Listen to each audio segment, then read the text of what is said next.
नमस्कार सांग माने निजर घरे जदि अल्प भी जगह थिबो जदि आपणक पाखे तल माटी नथिबो आपण माने ट्रे रे हो किंबा बस्ता रे हो माटी पूरे की भी गोटे दीटा तीनटा बाईगण गछ केवल लगे दिंतु मु आपण मानकु ग्यारंटी दउची आपण मानकु मास सारा बाईगण केबे किणीबाकू ही पड़िबनी। देखंतु एठी आज दुईटा गछरु मु केते सारा बाईगण हार्वेस्टिंग करिवि। एटा गोटे लंबा भेराइटी रो बाईगण आउ एई बाईगण गछरे कौन से सार विष मु प्रयोग करी नाही।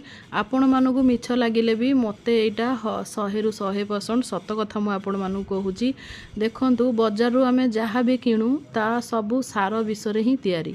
तो जदि आमे घरे निज घरे जदि बिना सार विषय निज परिवार मुहरे पिला छुआ मुहरे किछि जिनस आमे खाद्य पई देई पारुचु ताहले आत्मा को केते शांति मिलुचु जे हाँ मो पिला माने फ्रेश आउ ऑर्गेनिक पनीपरिबा खाउचंदी। तो देखंतु आपण माने भी गोटे गोटे गछ निश्चय लगांतु आ जदि मोर ए वीडियोटी भल लागिथिबो लाइक शेयर सब्सक्राइब कर दियंतु।